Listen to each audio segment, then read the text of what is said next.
Both of you want to play the hero for some waitress? Walk away, or this gets messy, Officer Dimsdale said, as his hand stayed locked around Leslie's arm.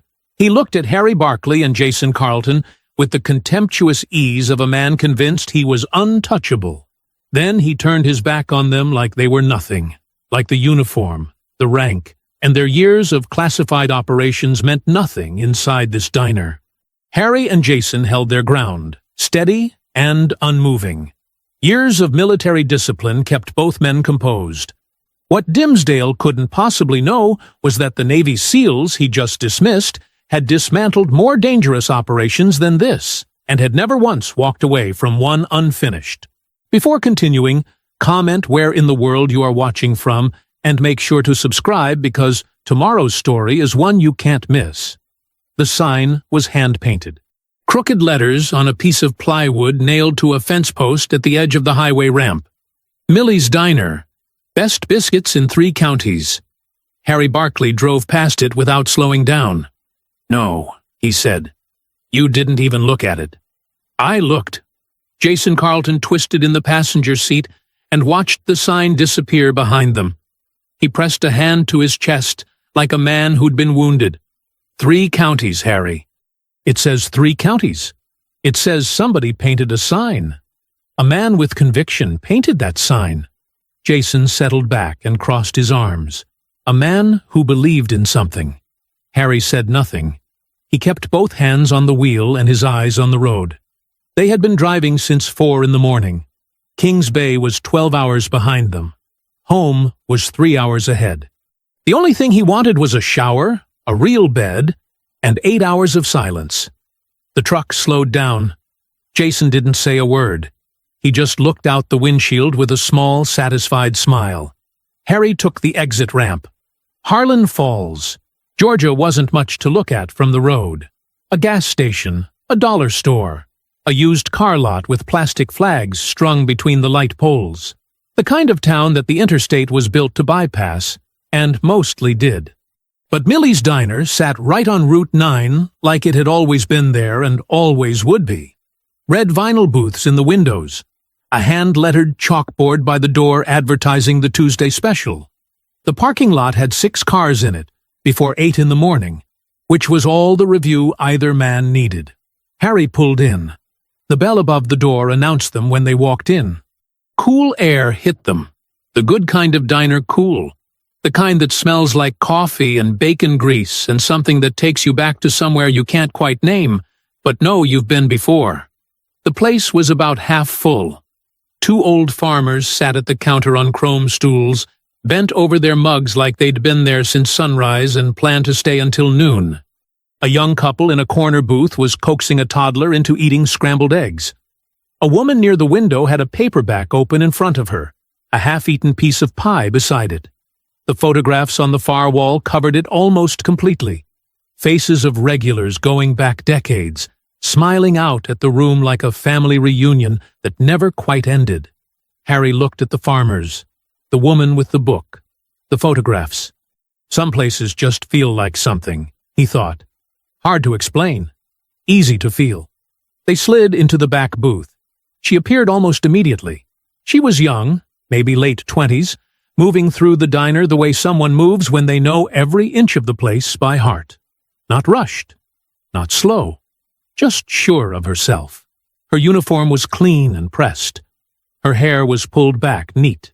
She had a smile that she gave freely, and a way of looking at you that made you feel like you were the only table in the room. "Good morning, gentlemen." Her name tag read, Leslie. She set down 2 menus without being asked, and flipped to a fresh page in her order pad. "Coffee to start?" "Please," Jason said. Then he looked at the chalkboard on the wall. "Are the biscuits as good as the sign says?" She didn't hesitate. "Better." Harry looked up. Bold claim. Bold biscuits. She smiled and poured the coffee without spilling a drop. "Give me a few minutes, and you'll stop questioning the sign." Jason pointed at Harry. He didn't want to stop. Most people don't. She tucked the coffee pot under her arm and looked at Harry directly. "Most people who don't stop are wrong." Harry almost smiled. Almost. 2 orders of biscuits and gravy. Good choice. She took the menus back and headed toward the kitchen with the ease of someone who'd made that walk 10,000 times. Jason lifted his mug. I like her. You like everybody. I like good people. He sipped his coffee and leaned back. She's good people. You can just tell. Harry picked up his own mug. Outside the window, Route 9 rolled past quiet and unhurried. A town going about its Tuesday morning like nothing in the world was wrong. He let himself relax, just a little. They were just passing through. That was all this was. The biscuits were everything the sign promised. Harry was halfway through his second one when the bell above the door rang again. He didn't look up right away. He was reaching for his coffee. Jason was saying something about the gravy. It was a good morning. A quiet one. Then he felt it. He couldn't explain it exactly. It wasn't a sound. It wasn't anything he could point to. It was more like a change in pressure, the way the air in a room shifts when something bad walks into it. His body recognized it before his brain did. 15 years of training had made him that way. He looked up. 2 officers stood just inside the door. The first one was big. Not tall. Just wide and solid, like something that had been pressed into its shape by force. Mid-40s. His uniform was tight across the shoulders. His name tag read Dimsdale. He had the kind of face that might have been handsome once, before whatever he was on the inside started showing up on the outside. His eyes moved across the diner slowly, taking inventory, deciding what was his. The second officer was younger, lean. He stood half a step behind Dimsdale and kept his eyes on the floor. His name tag read Ponce. He had the look of a man who had learned a long time ago that it was safer not to see things. Harry watched the room react. The 2 farmers at the counter didn't turn around. They just got very still and very interested in the bottoms of their mugs. The young couple in the corner pulled their toddler a little closer without thinking about it. The way you pull something precious toward you when you sense danger nearby. The woman with the paperback stopped reading, but she didn't look up either. Nobody looked up. That told Harry everything. Dimsdale didn't sit down. He didn't pick up a menu. He walked straight to the counter with the slow, deliberate stride of a man who had never once in his life walked into a room he didn't own. He stopped and looked down the counter until he found what he was looking for. Then he pulled out a stool, sat down, and drummed his knuckles on the counter 3 times. Loud, sharp, like he was knocking on a door he already owned. Hey! He didn't say please. He didn't say, excuse me. He just said it at the kitchen, at nobody in particular, like the word itself was a command. Hey, somebody want to get out here? Leslie came out of the kitchen with a coffee pot in her hand. She saw him. The smile she'd been wearing since Harry and Jason walked in didn't disappear exactly. It just went somewhere far away, behind her eyes, where it couldn't be touched. Officer Dimsdale. Her voice was steady. What can I do for you? Dimsdale leaned back on his stool and looked her up and down slowly. Not fast, not subtle. The kind of look designed to make a person feel small. He let the silence stretch out longer than it needed to, just because he could. Got a complaint filed against you, he said finally. Register came up $40 short last Saturday night. Customer says they watched you pocket it right off the counter. The diner went quiet. Not the good kind of quiet. The held breath kind. Leslie blinked. That's not true. Customer filed a report. What customer? Her brow came together. Genuinely confused. Not defensive. Confused. I worked that whole shift. Nobody said a word to me. Nobody complained about anything. Saturday was a normal night. Dimsdale shrugged, like that was beside the point. Well, somebody had something to say about it after the fact. Who? She asked. Who filed this report? He didn't answer that. He just smiled the same flat smile and kept going like she hadn't asked at all. Because here was the truth sitting right there in the open for anyone willing to see it. There was no customer. There was no complaint. There was no incident report with a name and a signature sitting in some filing cabinet down at the station. There was nothing. There had never been anything. Dimsdale had walked into this diner with a story he made up himself, and he was telling it with a straight face, because he had done it before, and nobody had ever made him stop. No? He smiled. It didn't reach his eyes. That's real interesting, Leslie, because you were the only one working the counter all night. So either the money walked out on its own, or— He let that hang there deliberately. Let the whole room hear what he wasn't saying. Manager Cordish appeared from the back office doorway right on cue, like a man who had heard his name called and wasn't sure whether to answer it. He stood there in his manager's apron and looked at the floor and said absolutely nothing. He could have said the register balanced that night. He could have said he pulled the receipts himself come Sunday morning, and every dollar was exactly where it was supposed to be. He knew that. Everyone in this building who worked Saturday night knew that. He said nothing. Not a word in her defense. Not a question. Not a single pushback. He just existed in the middle distance and let it happen.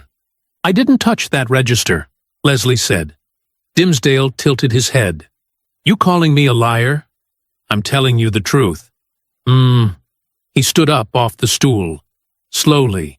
He straightened his belt, adjusted his badge, took his time. Every movement said the same thing. I am not in a hurry, because you are not a threat to me. He walked around to her side of the counter, into her space, close enough that she had to look up at him. Here's what's going to happen, he said, his voice dropping low. You're going to take off that little apron, and you're going to come down to the station with me, and we're going to sort this out. And if you've got nothing to hide, then you've got nothing to worry about. He paused. Right? I have 4 tables. They'll survive. I'm in the middle of my shift. Take off the apron. Each word landed like something thrown. He shot a glance back at the room, at the farmers, at the couple, at every person in that diner who was currently staring hard at the table in front of them. His expression said, You see this? Nobody's stopping me. Nobody ever stops me.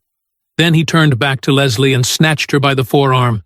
His fingers dug in hard, not a grip, a vice, yanking her forward so fast she stumbled into the counter's edge and knocked the coffee pot sideways. It hit the surface with a crack. Brown coffee splashed across the counter and dripped onto the floor. The whole diner flinched. Leslie sucked in a sharp breath through her teeth. She didn't scream. She didn't cry. But her free hand flew to the counter's edge to catch herself, and her eyes, those steady, warm, capable eyes, went wide for just a second, with something that looked a lot like pain. Harry set down his coffee cup. He set it down slowly and deliberately, the way a man sets something down when he has decided he is done sitting still. Jason already had his phone on the table, camera facing forward. His thumb hovered over the screen. Neither of them said a word. Not yet. Harry was already moving. He didn't rush. He didn't raise his voice. He pushed back from the booth with the kind of calm that isn't really calm at all. It's something colder, something controlled, the kind a man develops when he has spent years in places where panic gets people killed. Jason didn't follow him. He stayed right where he was, slid his phone to the edge of the table, and pointed the camera at the counter. His thumb hit record without a sound. Harry crossed the diner in 8 steps. He stopped 6 feet from Dimsdale, close enough to be heard, far enough to be seen by every single person in the room. Officer.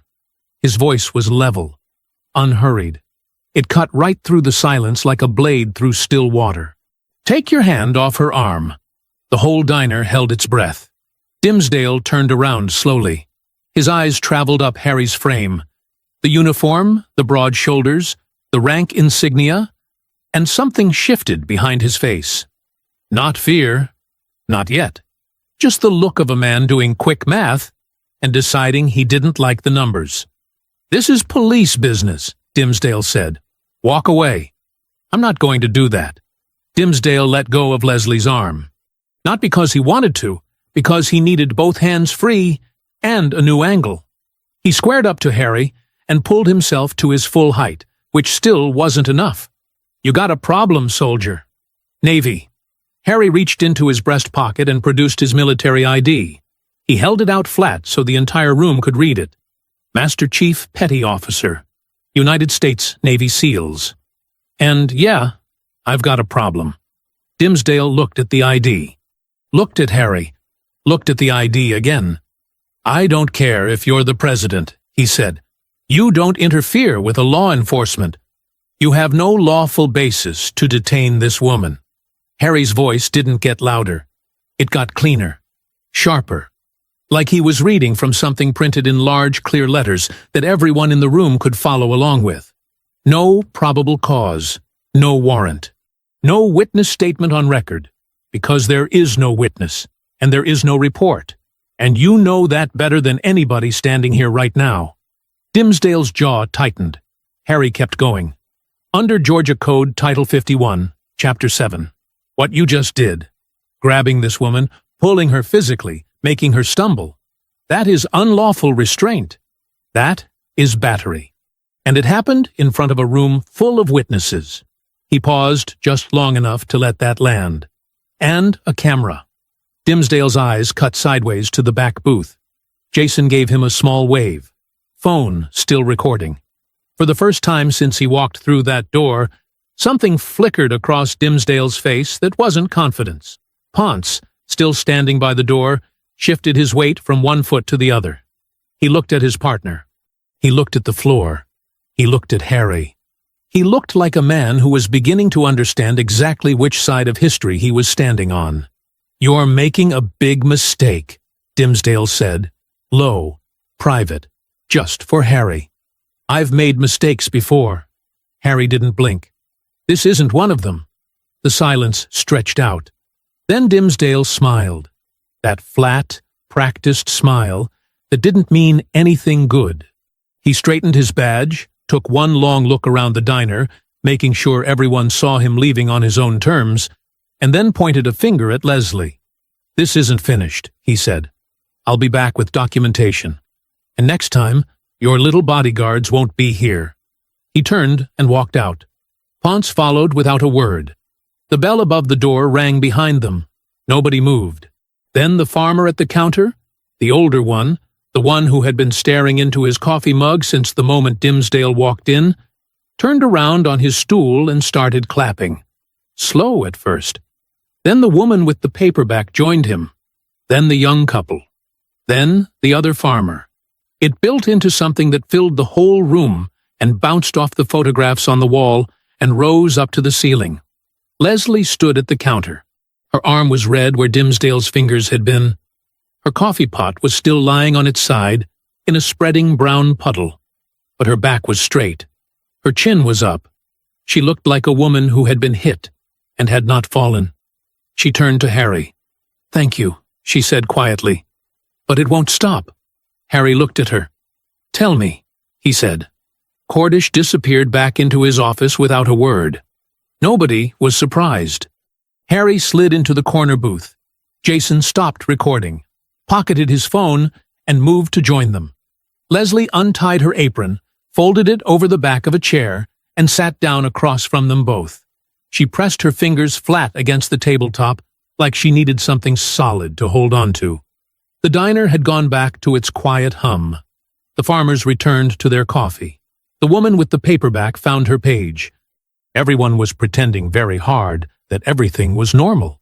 Leslie looked at her hands for a moment. Then she looked up. "His name is Seth," she said. "My little brother. He's 24. She said it the way you say the name of someone you're scared for. Carefully. Like the name itself was something fragile. He does HVAC work, heating and cooling. Has his own clients, good reputation, never been in trouble a day in his life." She paused. 3 months ago, Dimsdale pulled him over on Route 9, right out front practically. No broken taillight, no expired tags, no reason at all. Jason leaned forward. "What happened?" "Dimsdale made him get out of the car, search the whole vehicle, made Seth stand on the side of the road for 45 minutes while he ran his name over and over. Her jaw tightened at the memory. Seth said cars were slowing down to look. People he knew, driving past, watching him stand there on the shoulder like a criminal. She shook her head. Dimsdale found nothing, because there was nothing to find. Didn't write a ticket. Didn't give a reason. Just let him go like it was nothing. But Seth didn't let it go, Harry said. No. She almost smiled at that. He's not built that way. He filed a formal complaint with the sheriff's department, wrote it all out himself, submitted it the right way, through the right channels. Her almost smile faded. 2 weeks later, a woman named Mrs. Patton. She lives on Route 9. She saw the whole stop from her front porch. She got a visit from 2 officers, plain clothes. They sat outside her house for a while, then knocked and asked her some questions. Leslie's voice stayed even, but her fingers pressed harder into the table. Her statement was never recorded, never made it into the complaint file. The diner felt smaller than it had a minute ago. 3 days after Seth's complaint was officially logged, Leslie said, Dimsdale pulled him over again. She stopped, swallowed. This time, Dimsdale said he found drugs in Seth's trunk. Said there was a bag of meth sitting right there in plain sight when he opened it. She looked at Harry directly. Seth has never touched drugs. Not once.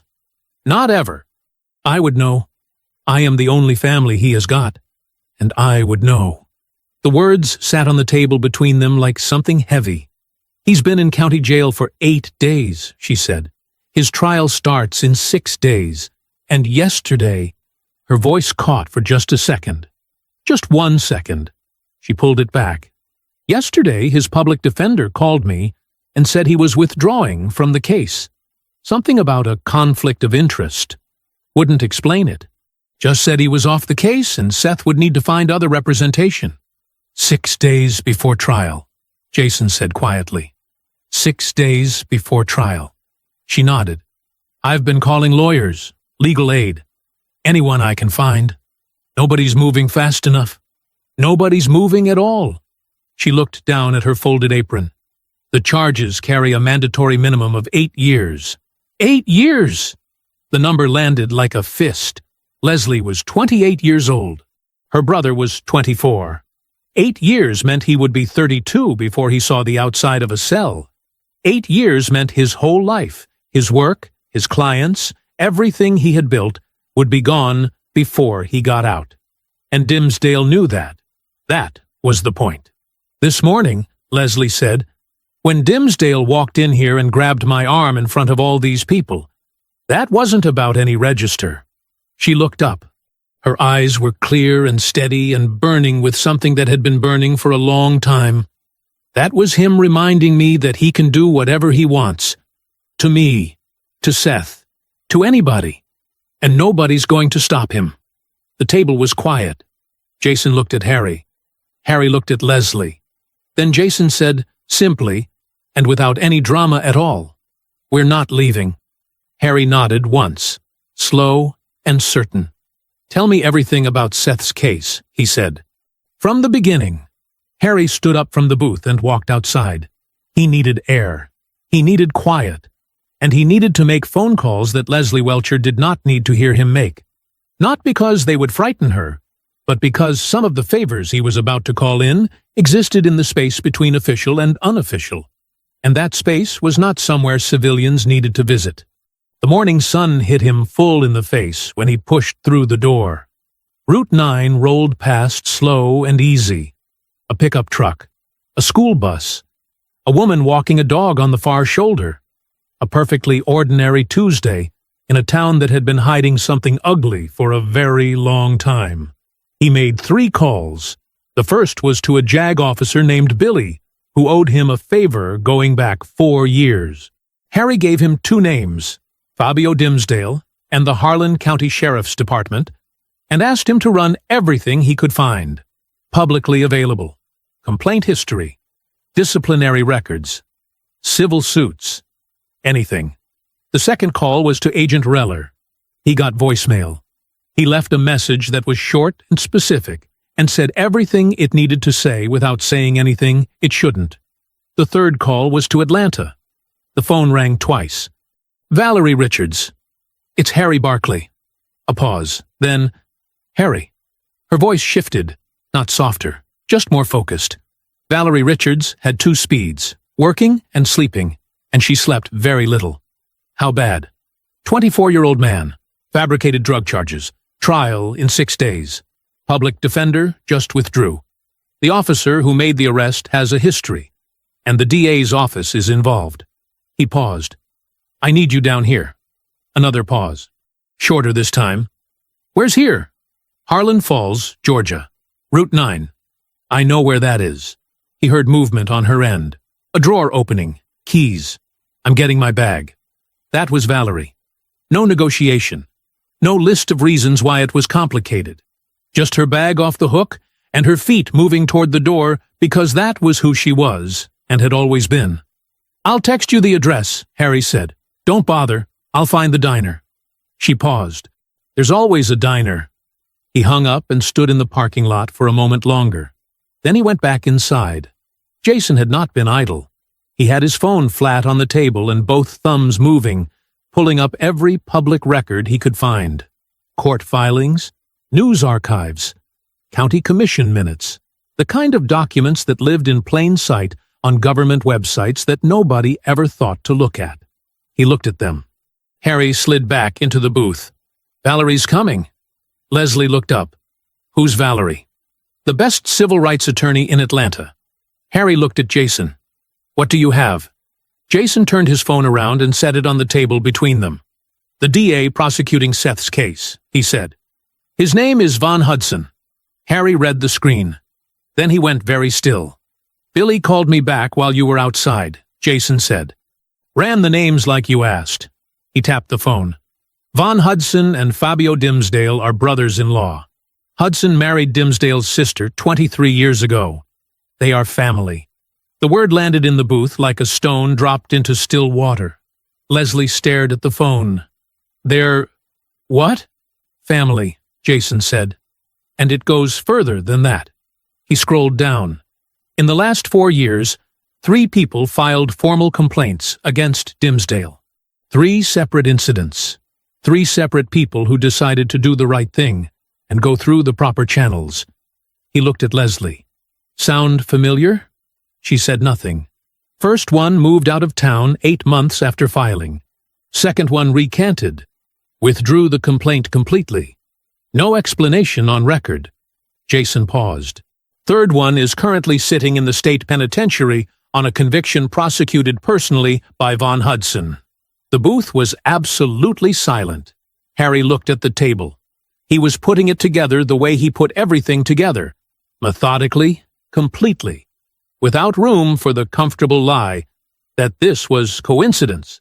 This was not one bad cop having a bad day.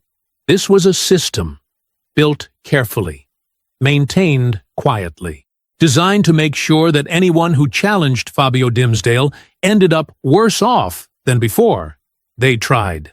Leslie had understood this in her bones for months, but hearing it, laid out in plain language, piece by piece, was something different, something that made her press her hand flat over her mouth for just a moment. Harry turned to her. Your brother didn't lose this fight, he said. His voice was quiet, but it did not waver. They just made sure he was fighting it alone. He looked at her steadily. He's not alone anymore. Valerie Richards arrived at 7:14 in the evening. She drove a dark blue sedan that was dusty from 4 hours on the highway and pulled into the motel parking lot like she owned it. She was 51 years old, sharp-featured, and dressed in a charcoal blazer over a white blouse that somehow still looked pressed after a 4-hour drive. She had a leather briefcase in one hand and a rolling carry-on in the other, and she moved like a woman who had learned long ago that time spent slowly was time wasted. Harry met her in the parking lot. She looked him up and down once. You look tired. You look like you drove 4 hours. I did. She handed him the carry-on without breaking stride. Which room? By 8 o'clock, The two motel rooms had become one war room. The connecting door was propped open. Jason had his laptop open on one bed and 3 legal pads spread across the other. Valerie had commandeered the small desk and covered it with documents she had pulled and printed at a copy shop on Route 9. Seth's arrest report, the complaint filing, Hudson's public case history, everything she could get her hands on in 4 hours of driving and thinking simultaneously. Leslie sat in the corner chair. She had her hands wrapped around a cup of gas station coffee that had gone cold an hour ago. She wasn't drinking it. She was just holding it. Valerie read everything twice before she said a single word about any of it. Then she set down the last page, took off her reading glasses, and looked at Leslie directly. "I'm taking your brother's case," she said. "I'm filing an emergency motion tonight to assume his defense. By morning, I will be his attorney of record." She paused. "I need you to tell me everything you know. Not what you think matters. Everything," Leslie told her.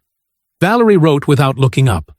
Her handwriting was small and fast, and covered the legal pad in straight, dense lines. She asked questions that cut to the exact center of things. No warm-up. No easing in. What time was the second stop? What road? What direction was Seth traveling?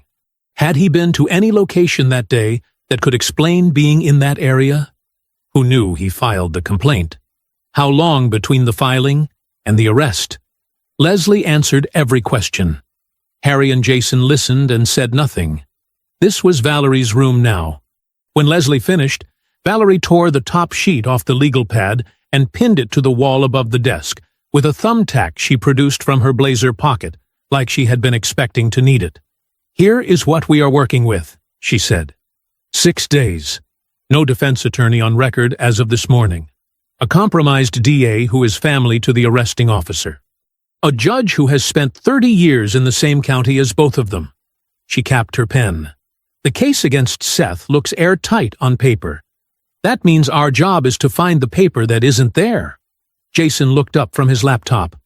"I'm already mapping every camera within 2 blocks of the arrest site." "Good." Valerie pointed at Harry. "I need your federal contact, the one you mentioned on the phone. Reller. Get him on standby. I don't know yet what we'll need him for, but I want him warm." She turned back to her desk. "I'm filing the motion in the next hour. Tomorrow morning, first thing, we go see Seth." The jail visit was scheduled for 9 the next morning. Harry had been in difficult rooms before. Rooms where everything was wrong and the air itself felt hostile. But there was something about a county jail visiting room, the fluorescent light, the bolted-down furniture, the thick reinforced glass, that put a particular kind of weight on a person. The weight of a system that had already decided what you were.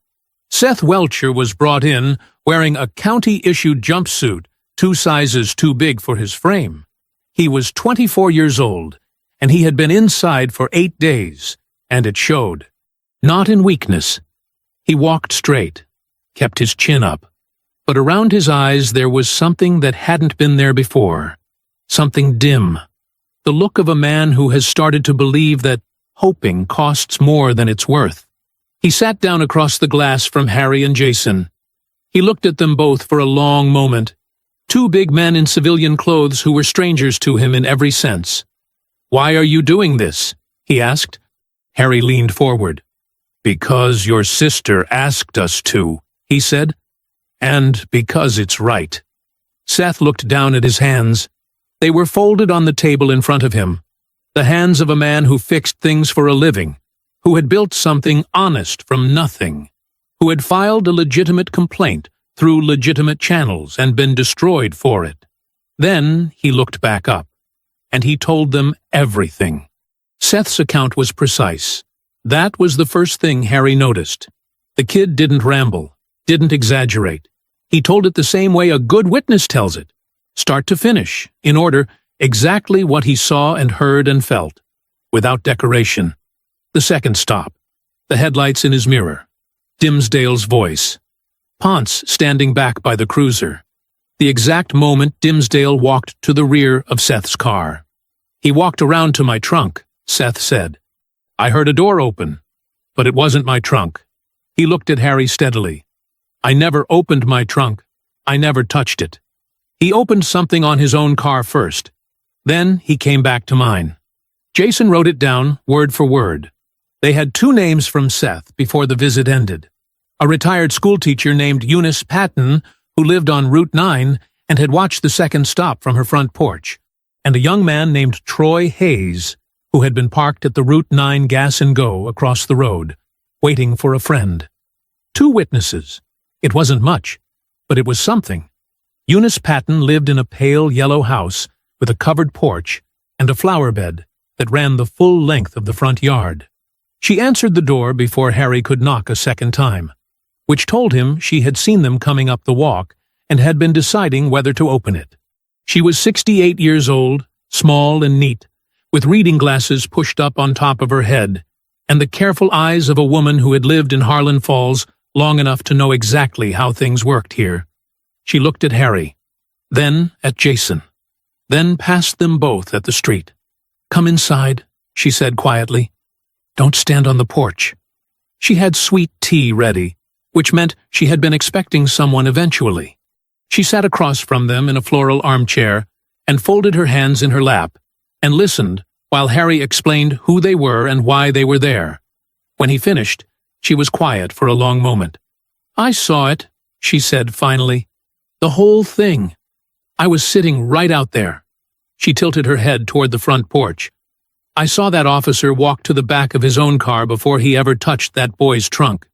Her jaw tightened. "I knew what I saw. Would you be willing to testify to that?" Harry asked. She looked at her hands. The silence stretched long enough to tell its own story. "I've lived here my whole life," she said. "My daughter lives 4 streets over. My grandchildren go to school in this county." She looked up. "I know what happens to people who make trouble for Fabio Dimsdale." "Mrs. Patton." Harry leaned forward. "Seth Welcher is 24 years old. He filed a legitimate complaint and he's sitting in a cell for it. You may be the only person who can—" "I know that." Her voice came out sharper than she intended. She softened it. "I know that, young man. I've been knowing that for 8 days, and it has not let me sleep." She looked out the window toward Route 9. "Let me think on it. Come back tomorrow." It wasn't yes, but it wasn't no. Troy Hayes was 22 and lived in a studio apartment above a laundromat on the south end of town.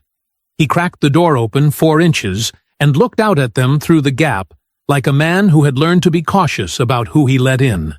Jason explained the situation in plain, direct terms. No pressure, just the facts. Troy shook his head. "I can't get involved in anything right now." "Why not?" Jason asked. Troy looked at the floor. "I got a warrant, traffic stuff, nothing serious. But if I start making noise, they'll use it." Jason looked at Harry. Harry gave him a small nod. "Give me until tomorrow morning," Jason said. "I'll have that warrant resolved through proper channels. Legally. Cleanly. It'll be handled." Troy looked at him for a long time. "You can do that?" "Yes." Another long look. Then Troy opened the door a little wider. "Okay," he said. "Tomorrow morning. If it's handled, I'll sign a statement." By the following morning, Jason had the warrant resolved. It took 12 hours, 1 favor, and a phone call to a clerk in the county magistrate's office. It was done quietly and completely correctly, and it cost Jason something he would not mention to anyone. He knocked on Troy's door at 8:30. Troy opened it. He looked at Jason. "It's gone?" "It's gone." Troy nodded slowly. He picked up a pen off his kitchen counter. He signed the statement. Then Dimsdale moved. Eunice Patton called Harry at noon. Her voice was shaking in a way it hadn't been the day before. "There's a patrol car sitting in front of my house," she said. "Been there 40 minutes. Nobody's gotten out. Nobody's knocked." She paused. "They're just sitting there." Harry closed his eyes for 1 second. "Don't go outside," he said. "I'll call you back." He called her back 2 hours later. She didn't answer. At 4 in the afternoon, Valerie's phone rang. It was Eunice Patton. She was sorry, she said. She had thought about it more carefully. She wasn't sure what she saw had been as clear as she first thought. Her eyes weren't what they used to be. She didn't want to say something under oath that she couldn't be 100% certain of. She was sorry. Valerie wrote it down without expression. She thanked Mrs. Patton and ended the call and sat quietly for a moment with her pen in her hand. Troy's phone went straight to voicemail that evening. His apartment, when Jason drove past, was dark. A neighbor said he had packed a bag and gone to stay with family. She didn't know where. Harry stood in the parking lot of the motel with his arms crossed and looked at the sky. Dimsdale was watching. Dimsdale had always been watching. And tomorrow, Seth's trial was 4 days closer. Jason didn't sleep that night. Harry came out of the bathroom at 2 a.m. and found him exactly where he had been at midnight, sitting on the edge of the bed, laptop open, 3 empty coffee cups lined up on the nightstand like a timeline of how long he had been at it. "Go to sleep," Harry said. "In a minute." Harry looked at the screen. Lines of data. File logs. Timestamps. "What are you looking at?" "Dimsdale's body camera footage from the night of Seth's arrest." Jason didn't look up. "Or rather, I'm looking at where it isn't." Harry sat down on the other bed. The official story was simple. Dimsdale's body camera had malfunctioned during the stop. The file was corrupted. Nothing was recoverable. It was documented in the incident report in 2 clean bureaucratic sentences that were designed to be read quickly and forgotten. Jason was not built for reading things quickly and forgetting them. "The department uses a cloud backup system," he said. "Every body camera in the Harlan County Sheriff's Department automatically uploads footage to a remote server within 90 minutes of an officer's shift ending." He turned the laptop so Harry could see the screen. "This is the manifest log. It's a public record. Valerie filed a FOIA request 2 days ago, and it came back this afternoon." Harry looked at the log. "There," Jason pointed. "That is a file uploaded from Dimsdale's camera on the night of Seth's arrest. Uploaded at 11:47 p.m., right on schedule." He scrolled down. "And that," he pointed again, "that is the same file being deleted. 3 days later." Harry looked at the date on the deletion entry. 3 days after the arrest. 2 days after Seth's complaint was officially logged with the department. The room was very quiet. "So the footage existed," Harry said. "The footage existed," Jason confirmed. "It uploaded automatically like it was supposed to. And then somebody went in and deleted it." He closed the laptop. "That is not a malfunction. That is a choice." They brought it to Valerie at 7 a.m. She read the manifest log twice, holding it close like she was checking for something hidden between the lines. Then she set it flat on the desk and put both palms on it and stood there for a moment with her eyes closed. "This is enough for a motion," she said. "Potentially tampering with evidence. Federal preservation rules apply to body camera footage in an active criminal case. If that file existed and was deliberately deleted after charges were filed." She opened her eyes. They had a legal obligation to preserve it. She filed the emergency motion by 9 a.m. The hearing was set for that afternoon. Harlan County Courthouse was a squat brick building that smelled like old carpet and copy paper. Judge Clinton Marshley was a big man gone soft with age, with white hair and reading glasses on a chain around his neck, and the unhurried manner of someone who had been the most powerful person in every room he had entered for 30 years. He did not look pleased to see Valerie Richards. She presented the motion with the precision of a surgeon. The manifest log, the upload timestamp, the deletion date, the federal preservation statute, the direct correlation between the deletion and the filing of Seth's complaint. She did not raise her voice. She did not need to. The facts raised themselves. Judge Marshley looked at the documents over the top of his glasses. He looked at Valerie. He looked at D.A. Hudson, who sat at the prosecution table with his hands folded and his expression arranged into something that resembled patience. "Your Honor," Valerie said, "we are requesting immediate production of the original server backup and a preservation order on all remaining data." Judge Marshley was quiet for a long moment. Then he granted the motion. Barely. With the speed of a man doing something he had been told he had no legal choice but to do. From the gallery, Harry watched Hudson's face as the judge ruled. Hudson didn't flinch. He didn't tighten his jaw or shift in his seat. He just nodded slightly, like a man who had already anticipated this move and had already prepared the next one. That bothered Harry more than anger would have. Anger meant you were surprised. Hudson wasn't surprised. Hudson was ready. Walking out of the courthouse, Jason fell into step beside Harry and said quietly, "We cracked it open." Harry looked straight ahead. "Maybe," he said. He kept walking. The USB drive arrived the following morning. A sheriff's deputy dropped it off at the courthouse clerk's office at 9:45 a.m. in a standard evidence envelope with a chain of custody form attached. Valerie signed for it personally. She held it in her palm for a moment. A small plastic rectangle that was supposed to contain the truth about what happened on Route 9 the night Seth Welcher's life got taken apart. And then she put it in her briefcase and walked to the motel without saying a word. Her tech consultant was already waiting. His name was Philip. He was 30 years old, wore a faded university sweatshirt, and had the kind of quiet competence that didn't need to announce itself. Valerie had used him on 4 previous cases. He set up his equipment on the motel room desk without being asked and held out his hand for the drive without ceremony. Harry, Jason, and Leslie stood back and watched. Philip inserted the drive. His fingers moved across the keyboard.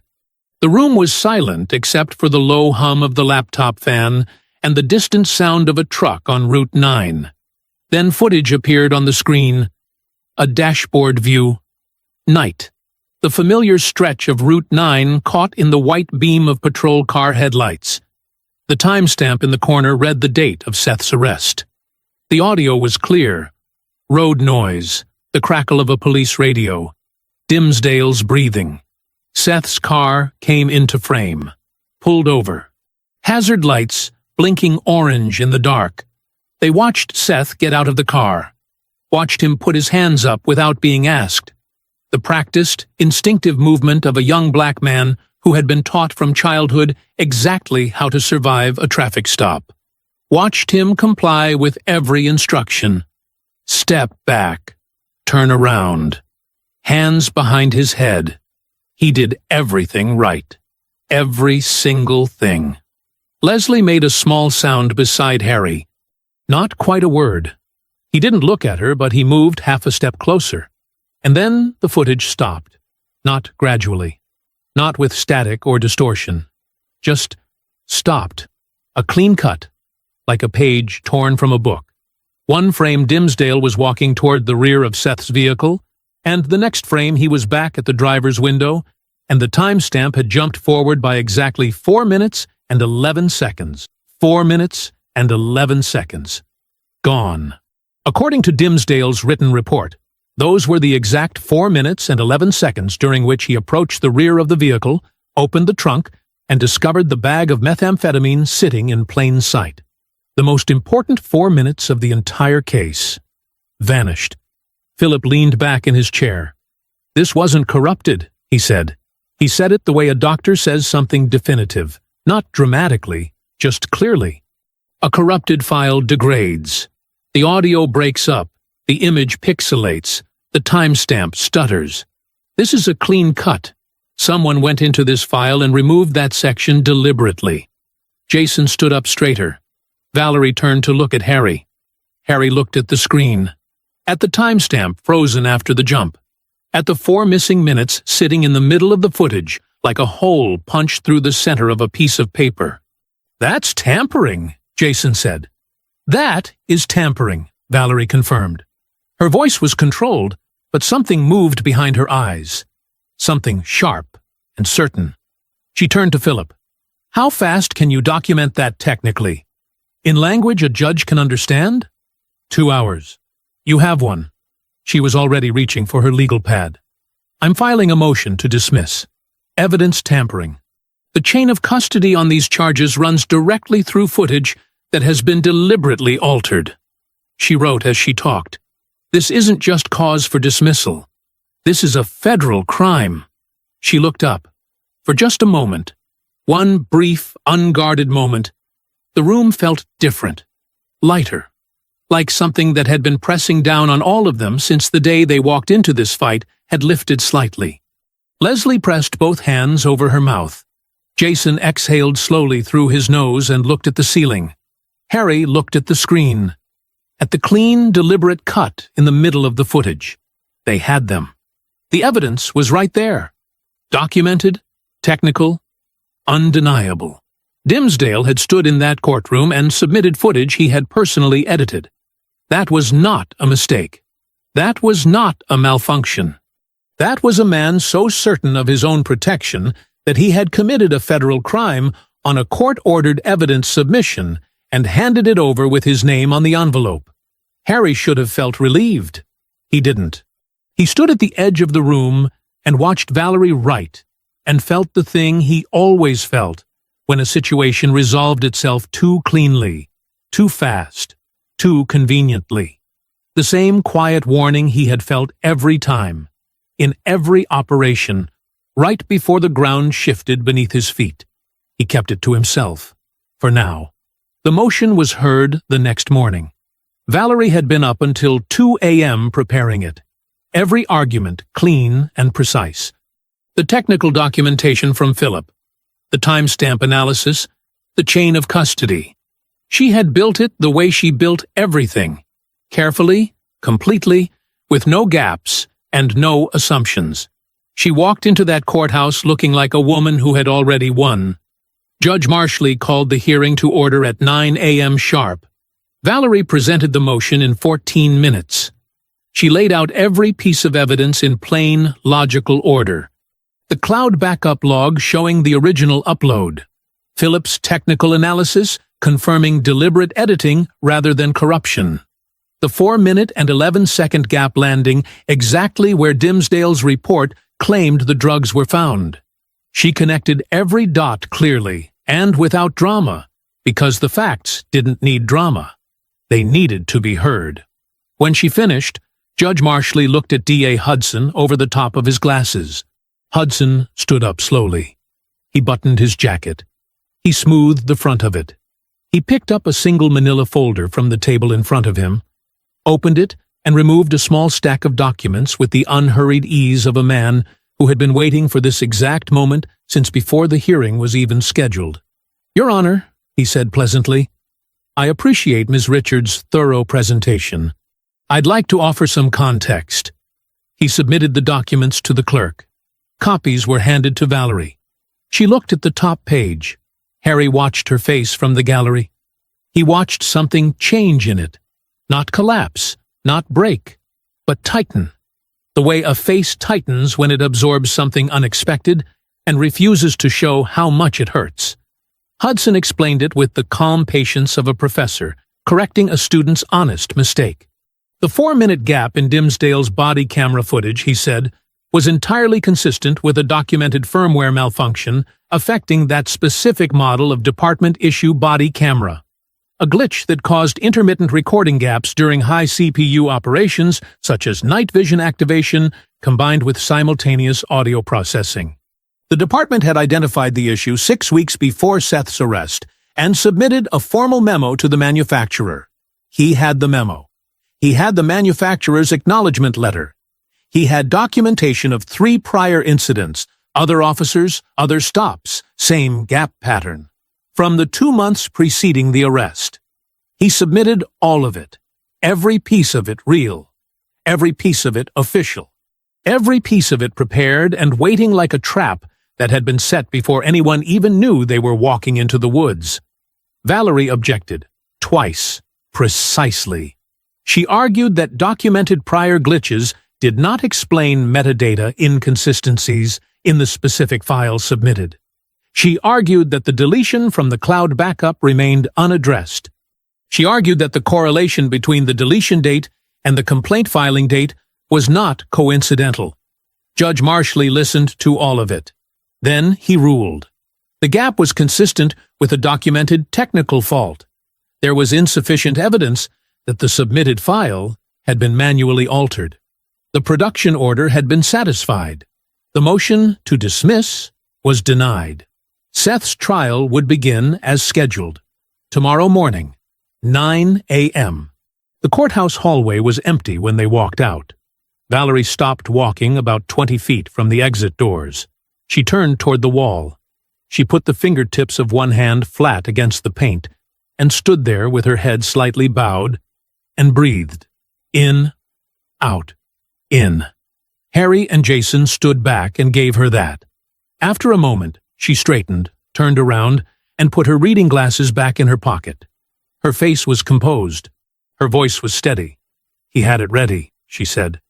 "That memo, those prior incidents. He had all of it prepared before we ever filed." She looked at Harry. "They knew we would find the gap. They built the explanation before we built the argument." Nobody said anything. Then Valerie's phone buzzed. She looked at it. Something crossed her face. "Seth was in an altercation in the jail last night," she said quietly. "His case manager just sent word. Says it was minor. Says he's fine." She paused. "He is not fine." Dimsdale's reach went inside the walls, too. Harry looked at Jason. Jason looked at the floor. Leslie had been standing 2 steps behind them the whole time. She was 28 years old, and she had not eaten since yesterday morning, and she had just watched the best attorney she had ever seen get the floor pulled out from under her in open court. She looked at the exit doors. Then she looked at Harry. "They're going to take him from me," she said. Quiet. Not a question. Just a woman standing at the edge of something terrible, looking down. Harry looked at her. Then at Jason. Jason shook his head slowly. "No, they're not." Harry took out his phone. He walked to the far end of the hallway. He found the number he had not used in 3 years. A number he had kept for a moment exactly like this one, hoping he would never need it. He pressed call. "Reller," he said, "I need you to look at a metadata file. Tonight." Nobody slept. Valerie sat at the desk with her reading glasses on and worked through every document in the case file for the 5th time, looking for anything she might have missed.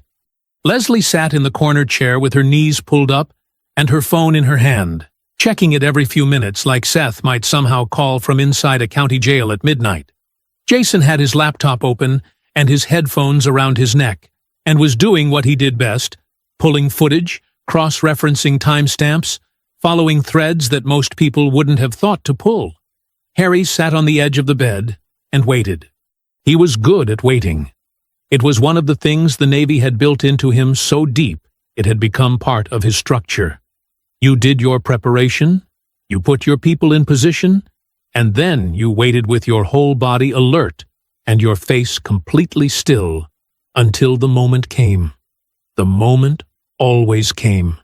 His phone rang at 2:14 a.m. He was outside in the parking lot before the second ring finished. Reller. Yeah. Agent Reller had a voice like gravel on a tin roof, low, flat, carrying no more weight than it needed to. "I looked at your file." "And?" A pause. Not hesitation. The pause of a man choosing his words with the precision of someone who understood that words, once spoken, became part of the record. The file submitted to the court and the file that was originally uploaded to that cloud server are not the same file, Reller said. The backup log contains a cryptographic hash, basically a digital fingerprint, of every file at the moment it's uploaded. That hash is permanent. It doesn't change. Another pause. The hash of the original upload does not match the hash of the file on that USB drive. Harry stood very still in the dark parking lot. They are not the same file, Reller repeated. Somebody took the original, edited it, and submitted the edited version to the court. The original fingerprint proves it. Can you document that? Already did. I'm sending it now. Harry heard keys clicking. But that's not all. Harry waited. The metadata embedded in the submitted file, the edited one, contains a device identifier. Every time a file is opened and saved on a computer, that machine leaves a fingerprint in the metadata, an ID number registered to the specific device. Reller paused. I ran that ID against the Harlan County Sheriff's Department equipment registry. The parking lot was completely silent. Not even wind. It's registered to a department-issued laptop, Reller said. Assigned to Officer Fabio Dimsdale. He let that sit for exactly 1 second. The edit was made 3 days after the arrest. 2 days after the formal complaint was logged. Harry closed his eyes. Not from relief, from the particular feeling of a weapon clicking into place. The cold, precise satisfaction of a thing that cannot be argued with, cannot be explained away, cannot be buried under a firmware memo prepared in advance by a careful and corrupt DA. This is federal, Harry said. Evidence tampering submitted to a court of law, Reller said, on his own machine, with his own credentials. Yeah, this is federal. Another pause. I also want you to know that I did this by the book, Harry. Every step, this holds. I know it does. Harry looked at the motel room window. The light was still on. Send everything to this number. He went back inside. Valerie read Reller's analysis standing up. She didn't sit down. She held the printed pages Harry had run to the 24-hour copy shop on Route 9 to produce, and she read them once completely, and then went back to the beginning and read them again. Then she set the pages on the desk and put both palms flat on top of them. The hash mismatch proves the file was altered, she said. The device ID proves who altered it. The timestamp proves when. She looked up. Hudson's firmware memo explains a gap in footage. It does not explain why the file submitted to this court has a different cryptographic fingerprint than the file originally uploaded to the department's own server. She picked up her pen. No firmware glitch changes a hash. No firmware glitch leaves a device ID in the metadata. No firmware glitch edits 4 minutes out of a file on a specific officer's personal laptop 2 days after a complaint is filed. Leslie was standing in the doorway between the two rooms. She had heard all of it. So it's real, she said. It's actually real. It's real, Valerie said. And it's federal. She was already writing. We're not going back to Judge Marshley. She looked at the clock on the wall. 2:41 a.m. I need one more thing, she said. She looked at Jason. Tell me what you found on that real estate camera. Jason turned his laptop around. Been sitting on this for 6 hours, he said. Wanted to make sure before I said anything. The screen showed a paused video feed. Grainy. Night shot. The image had the washed-out, slightly smeared quality of cheap security footage pushed past what it was built to capture. At the top right corner of the frame was the logo of Harlan County Realty. At the bottom left corner was a sliver of Route 9. Just the edge, just enough, like the road had leaned into the shot without meaning to. The camera is mounted on the eave of the real estate office, Jason said. Faces the parking lot, but the angle clips Route 9 about 180 feet down the road. He tapped the bottom left corner of the screen. Right there. That strip of road. That's where Seth was pulled over. Valerie leaned in close. I spent 6 hours on this footage, Jason continued, enhancing it, stabilizing it, matching the timestamps against Dimsdale's official incident report. He looked at Harry. And I found something. He hit play. The footage was dark and difficult. The real estate parking lot sat empty and still in the foreground, lit by a single overhead lamp. Route 9 in the bottom corner was barely visible, a thin strip of pale road surface caught between the camera's edge and the darkness beyond it. Then a vehicle pulled into frame on Route 9. A patrol car. It moved slowly and pulled to the shoulder and stopped. Its lights stayed on. Jason paused the footage, pointed to the timestamp. This is 11 minutes before Seth's car appears in the frame, he said. 11 minutes before the stop officially began. He hit play again. A figure got out of the driver's side of the patrol car. The image was grainy and distant, and the night swallowed most of the details. But the uniform was visible. The build was visible.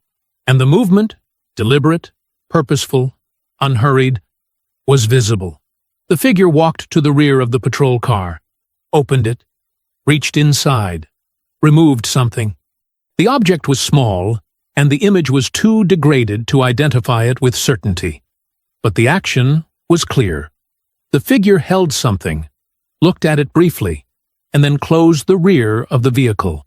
Then the figure walked back to the driver's side and got in. Jason paused it again. The room was absolutely silent. 11 minutes later, Jason said quietly, "Seth Welcher's car appears on that road." The stop begins. And 4 minutes and 11 seconds of body camera footage, the exact 4 minutes during which Dimsdale claims he found drugs in Seth's trunk, disappears. He closed the laptop slowly. Dimsdale was on that shoulder before Seth ever drove past. He retrieved something from his own vehicle before the stop began, and then he made sure nobody would ever see what happened next. Valerie straightened up.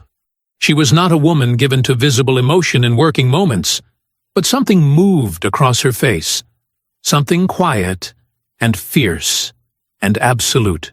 "He came prepared," she said. "He came prepared," Jason confirmed. Leslie had both arms wrapped around herself in the doorway. She was looking at the closed laptop like it contained something she had always known was true, but had never been able to prove. Like the ground under 6 months of fear and exhaustion had finally revealed what it was made of. "Can you authenticate it?" Valerie asked. "Chain of custody, timestamps, everything a federal court needs." "Already started," Jason said. "I pulled the original unedited footage directly from the real estate office's backup server this afternoon. The owner let me copy it when I explained the situation. I have the original file, the device it came from, and a signed statement from the owner confirming it hasn't been touched." He looked at Valerie. "I also have a digital forensics contact at Kings Bay who can certify the timestamp integrity by morning."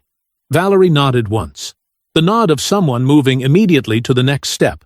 She picked up her pen and her legal pad, and she began to write with the focused energy of a woman who had just been handed everything she needed and intended to use every single piece of it. "We have 2 things," she said as she wrote. "Reller gives us proof that Dimsdale edited the body camera footage on his own laptop and submitted the altered file to a federal court proceeding." She kept writing without looking up. "This footage gives us proof that Dimsdale was positioned at the stop site 11 minutes early and retrieved an object from his own vehicle before Seth arrived." She stopped writing, looked up. "Neither one of these things is a theory," she said. "Neither one requires a jury to believe a witness who can be intimidated or a neighbor who can be frightened into silence." She held up the legal pad. "This is metadata. This is timestamps. This is digital evidence that does not get scared, does not move away, and does not change its story at midnight because a patrol car sat outside its house for 45 minutes. She stood up from the desk.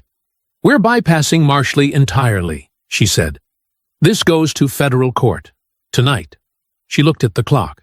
3:17 a.m. "I need coffee, a lot of it. And I need everyone in this room to stay awake for the next 6 hours." Jason was already reaching for his phone. Harry looked at Leslie. She had uncrossed her arms. She was standing straighter than she had stood in days. Her chin was up, and her eyes were clear, and she looked like a woman who had just felt the tide turn beneath her feet and recognized it for exactly what it was. 6 hours until Seth's trial was supposed to begin. They got to work. Valerie filed the federal motion at 3:52 a.m. She sent it to the Northern District of Georgia with a cover letter that was 3 pages long and read like a controlled detonation, measured, precise, and impossible to ignore. It contained Reller's metadata analysis, the cryptographic hash comparison, the device ID registered to Dimsdale's department laptop, the timestamp of the edit, and Jason's authenticated footage from the real estate camera with the forensic certification attached. She cited 4 federal statutes and 1 Supreme Court precedent. Then she sat back in her chair, took off her reading glasses, and drank the last of her cold coffee. "Now we wait," she said. Nobody slept. They just waited in their own ways. Jason organized files. Leslie sat by the window and watched Route 9 go gray and then pink as the sun came up behind the tree line. Harry stood outside in the parking lot for a long time with his arms crossed, watching the sky change color, running the operation in his head from beginning to end the way he always did before the final phase, looking for the thing he might have missed, the angle he hadn't covered, the gap in the plan that could still cost them everything. He didn't find one. He went back inside. At 8:47 a.m., a sheriff's transport van pulled out of the Harlan County Detention Center on Mill Road and turned south toward the courthouse. Seth Welcher was in the back of it. He had been up since 6. He had eaten the breakfast they gave him without tasting it. He was wearing the civilian clothes Leslie had dropped off 2 days ago, a pressed blue shirt, dark slacks, the clothes of a man trying to look like what he was, which was innocent. He sat with his hands folded between his knees and looked at the floor of the van and tried to hold on to the thing Harry had told him through the jail glass 6 days ago. He's not alone anymore. He held on to it as hard as he could. At 8:53 a.m., Valerie's phone rang. She looked at the screen, closed her eyes for 1 second, opened them. "Yes," she said. She listened. Her face gave nothing away. "Yes, understood. Thank you, Your Honor." She ended the call. She looked at Harry. "A federal judge in Atlanta just issued an emergency stay of trial," she said. "Effective immediately. Seth's case is frozen pending a federal review of the evidence tampering allegations." She paused. "The stay order is being transmitted to the Harlan County Courthouse Clerk's office right now." Leslie made a sound that was not quite a word. Harry nodded once, slowly. "Let's go," he said. The courthouse parking lot was quiet when they arrived at 8:58 a.m. A few cars, a news van from a Savannah TV station that had picked up the federal filing from the court's public docket overnight. Someone at the station had been paying attention. 2 court clerks smoking by the side entrance. An ordinary Tuesday morning in Harlan Falls, Georgia. Except that standing beside his patrol car near the far end of the lot, watching the transport van pull in, was Officer Fabio Dimsdale. He was in full uniform, badge polished, arms crossed. He had the look of a man attending a ceremony he had organized himself, comfortable, certain, completely in control of how this morning was going to go. He watched the transport van park. He watched the side door open. He didn't notice the 2 men in dark suits walking across the parking lot toward him until they were 15 feet away. They had their credentials out before he could speak. Harry watched it happen from 30 yards away. He watched Dimsdale look at the badges, watched him read them, watched something move across his face that Harry had never seen there before in all the days since this began. Something that started at the eyes and traveled down and changed the whole shape of the man's expression from the inside out. He knew. He knew before they said a word. The senior agent spoke. His voice didn't carry across the parking lot, but his posture said everything. Dimsdale's chin dropped slightly. His arms came uncrossed. His hands moved to his sides. Then the agent produced a document and Dimsdale looked at it, and whatever was left of his certainty left his body all at once, visibly, like air going out of something. He was placed under arrest at 9:04 a.m. Federal charges, evidence tampering, civil rights violations under color of law, filing false police reports, obstruction of justice. The transport van sat 20 feet away, with its engine still running. Inside it, a 24-year-old man in a pressed blue shirt had no idea that the person who had destroyed his life was standing in handcuffs in the parking lot outside. Ponce was in the lobby when he saw it through the glass doors. He stood completely still for 5 full seconds. Then he walked to the nearest bench and sat down heavily and put his head in both hands. A courthouse security guard looked at him. "You okay?" Ponce looked up. His face had the wrecked, pale look of a man who had just watched something he had been pretending wasn't coming arrive right on schedule. "I need a lawyer," he said. Then, 30 seconds later, in a voice barely above a whisper, "And I want to make a statement." Ponce's lawyer arrived at 10:15. She was a public defender named Castillo, young, fast, clearly competent, and she spent 40 minutes in a private room with Ponce before she came out and told the federal agents that her client was prepared to cooperate fully in exchange for consideration on the lesser charges. The senior agent, whose name was Dmitri, listened to her terms without expression, and then made a call to the U.S. Attorney's office that lasted 11 minutes. Then he came back and said, "We're ready, when he is." Ponce talked for 4 hours. Harry and Jason didn't hear it in real time. Nobody did except the agents, the attorneys, and a federal court reporter whose fingers never stopped moving. What they learned came in pieces, through Valerie, who had contacts inside the federal building in Atlanta, who knew how to say a great deal while technically saying very little. But the shape of it became clear quickly. Ponce had been Dimsdale's partner for 2 years and 6 months. In that time he had watched things he should have stopped, and said nothing about things he should have reported, and convinced himself, in the particular way that weak people convince themselves of terrible things, that staying quiet was just survival and not complicity. He was wrong. He had known he was wrong for a long time.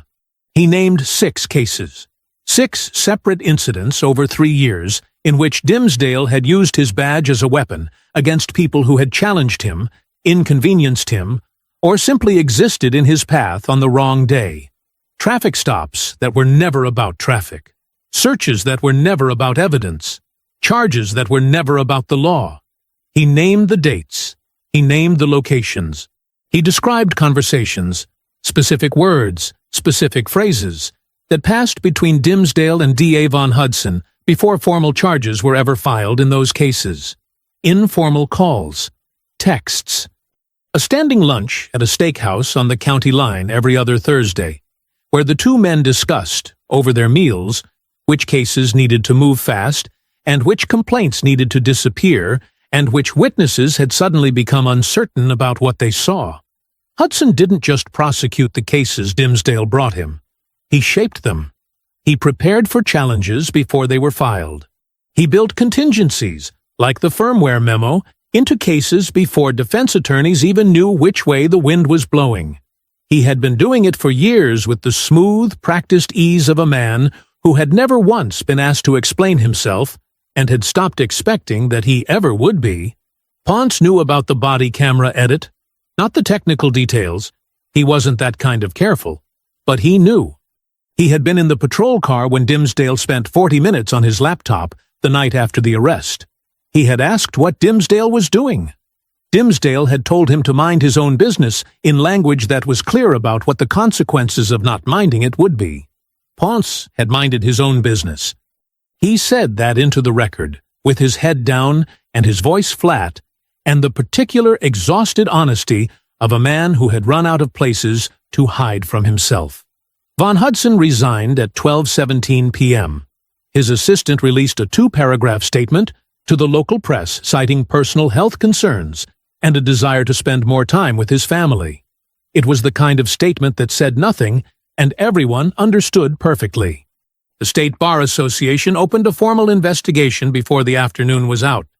3 of Hudson's past convictions, cases where Dimsdale had been the arresting officer, were immediately flagged for review by the State Attorney General's office. Judge Clinton Marshley filed a recusal notice from every pending case involving the Harlan County Sheriff's Department at 1 p.m. His clerk released it without comment. The Georgia Bureau of Investigation arrived in Harlan Falls at 2 o'clock. 2 unmarked vehicles, 4 agents. They went directly to the Sheriff's Department and asked for the records room. By 3 p.m., the Department of Justice had opened a preliminary inquiry into the Harlan County Sheriff's Department for pattern and practice civil rights violations. The inquiry had been triggered by Valerie's federal filing, which had not limited itself to Seth's case alone. It had named all 3 prior complainants, all 3 outcomes, and drawn a clear, documented line between every single one of them and the man who was currently sitting in federal custody with his badge in an evidence bag. Harry stood outside the courthouse and watched the GBI vehicles in the parking lot. Jason stood beside him. 3 years, Jason said quietly. He did this for 3 years. Longer, Harry said. We only found 3 years. The afternoon sun was warm on the courthouse steps. Route 9 ran past steady and unhurried, the same road it had always been, carrying the same ordinary traffic it always carried.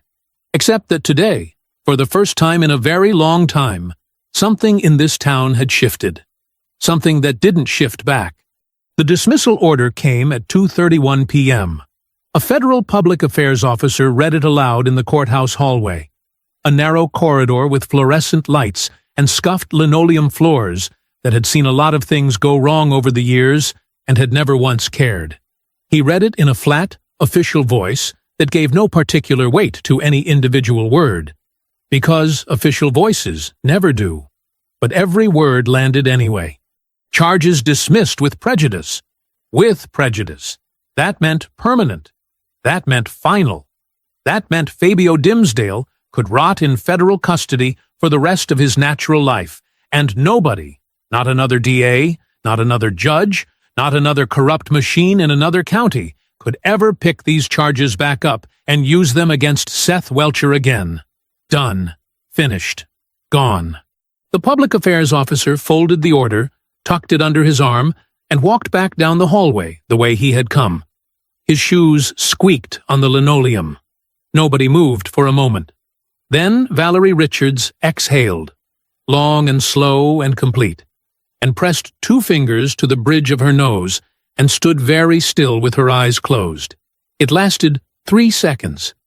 That was all she gave herself. Then she opened her eyes, straightened her blazer, and turned to face the room. Harry was looking at the door at the end of the hallway, the one that led to the side entrance, the one they said Seth would come through. It took 11 minutes.